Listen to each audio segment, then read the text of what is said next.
The third echo, Oryx the Taken King. From lore over the past couple of years, we've gotten some updates. Oryx's body is in containment in the city. Parts of it still even live. His worm is missing, and a final echo remains aboard his Dreadnaught. Welcome, Guardians. Today we discuss these mysteries.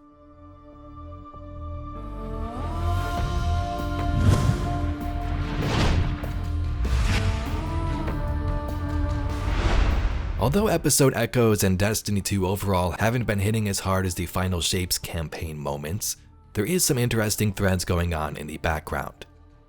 To me, the concepts of these echoes is kind of cool. So far we've encountered two entities that have obtained the echoes for powers of their own reasons. But inside each echo there's an entity speaking to those subjects. Maya had Takal, commander of the Kugu. Revenants might have Chelchis, the Kell of Stone. It is interesting that one character specifically is making themselves known through these artifacts rather than a conglomerate kind of like the Witness was. The echoes are made up of all these dead civilizations, but only one seems to come to the forefront as far as we know. So this leaves the third question, of course. Who or what is the entity inside the third and final echo? Since we're returning to the Dreadnaught, there is a possibility that it could be the Taken King, and today we'll discuss some theories and speculation. Oryx was killed in his throne world, so gone for good in terms of Hive and their lore. This is the only way you can permanently kill a Hive god. Think back to Season of the Witch last year. Eris cut Xivu off from her throne world, meaning that if we find her and kill her, it's going to be much easier theoretically. Parts of Oryx's body and life still remain though. After his death, his body would float away from the Dreadnaught and towards Saturn. Remember that Oryx's throne world is a little bit different. It was in the material world space above his Dreadnaught rather than being in an ascendant plane or space like Savathun's throne world. So Oryx's body was able to drift, and it was either pulled in by gravity and descended into Titan's ocean, or was brought into the ocean by the Lucent Hive and their crashed ship. The Royal Chase card hints that something was still kicking around Saturn and Titan. Could just be the Dreadnaught, but Oryx is another possibility. But as Guardians made our way deeper and fought Lucent enemies, we saw it for ourselves, the body of the Taken King. The Lucent Hive were trying to revive him with a ghost.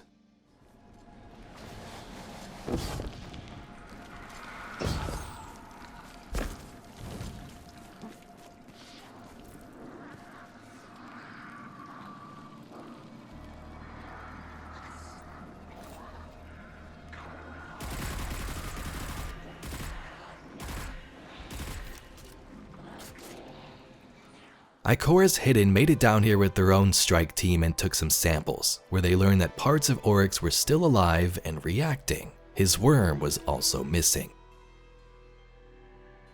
What appeared to be a silhouette of coral growths in the dark is revealed to be the mountainous remains of Oryx the Taken King.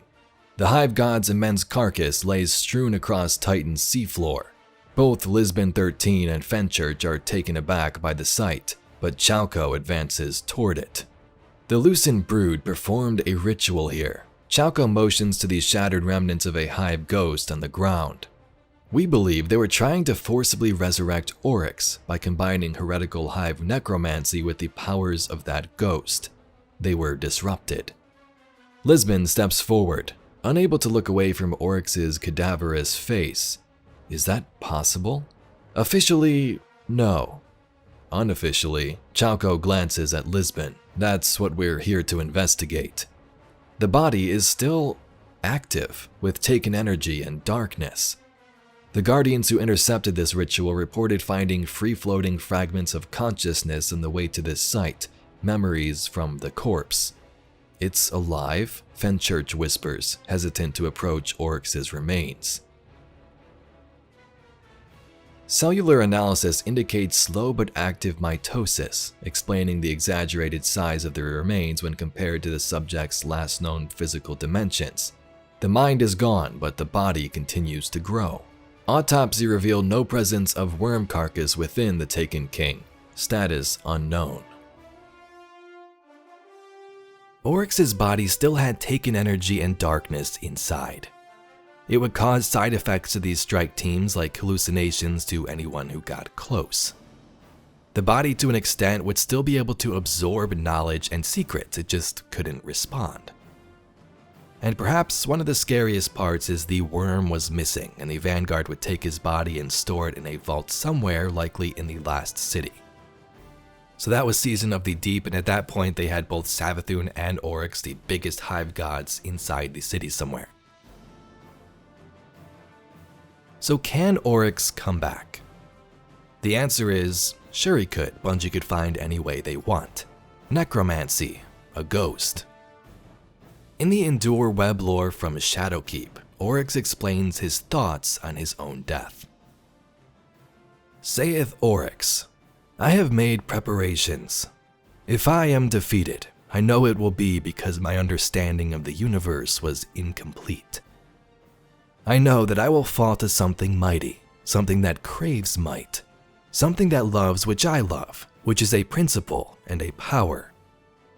The versatile, protean need to adapt and endure, to reach out and shape the universe entirely for the purpose of endurance, to mutate and redesign and test and iterate so that it can prevail, can seize existence and hold it, certain that this is everything, that there is nothing to life except living. And it has two faces, yet it is one shape. One face is the objective, which is to exist, and that other face is that will to sacrifice things and ideas for a single mission. The mission of becoming the shape, a shape that is a principle, the utter commitment to survival, to drawing the right sword and choosing where to cut. That edge, that sharpness, that logic of swords. So I will prepare a book, which is a map to a weapon, and my vanquisher will read that book, seeking the weapon, and they will come to understand me, where I have been and where I was going. And then they will take my weapon, and they will use it. They will use that weapon, which is all that I am. They will become me, and I will become them.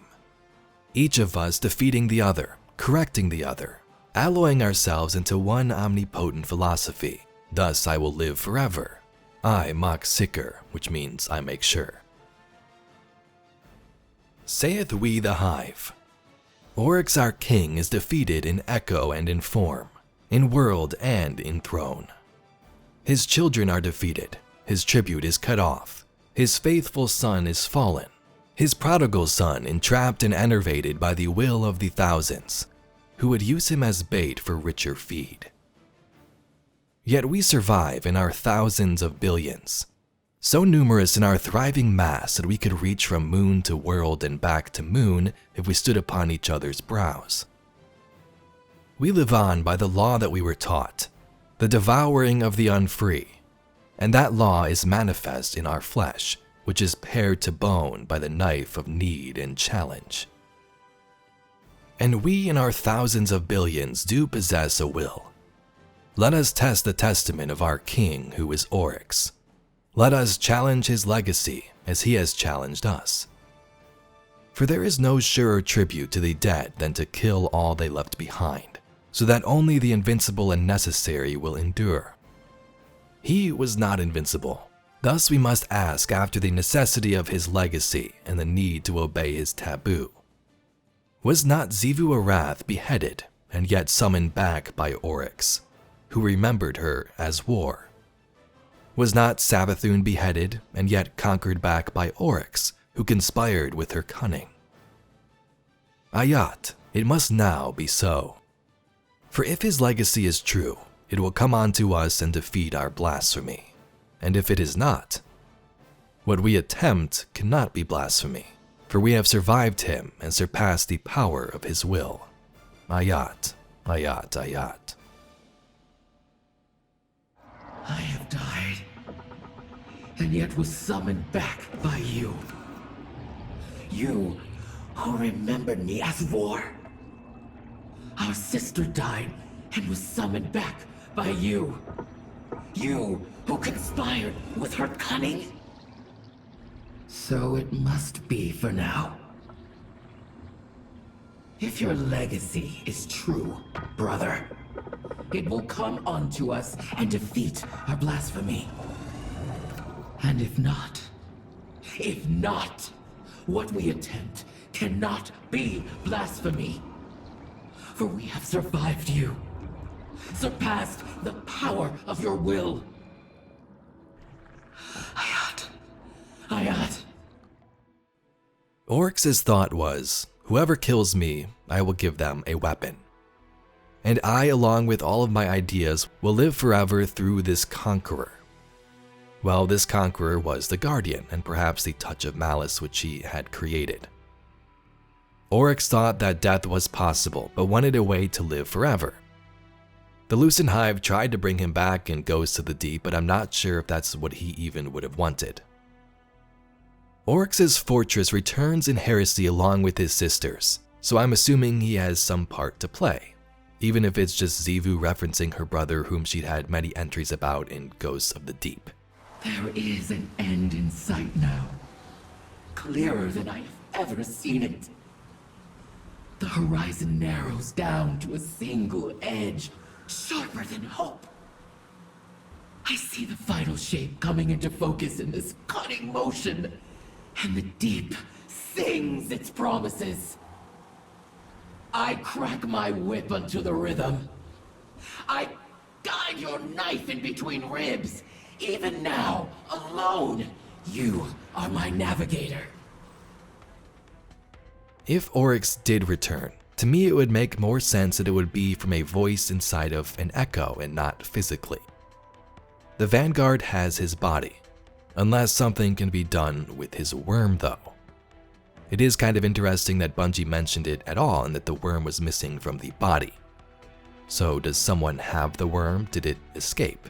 And if so, would it even be able to survive without this tribute to feed it? We saw how that went with Savathun's worm.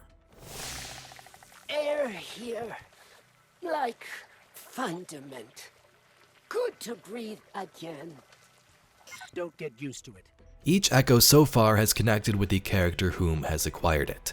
Tikal with Maya's philosophies and thoughts, and the Revenant echo possibly Chelchis in the fact that it connects to Elixni history. So who will connect with the next holder? If Xivu acquires it, is it Oryx inside the echo or this new eldritch force? Do you know the last time I spoke with my brother? It was just before you killed him. I told him he would die, and he said, I am always glad to die. The power to move worlds will soon be yours. The Taken King will rise again. Anyway, Guardians, that's all we got for today's video. If you'd like to see some more Destiny news, lore, and mysteries just like it, please be sure to subscribe to the channel. I thank you very much for watching, and I'll catch you all in the next video.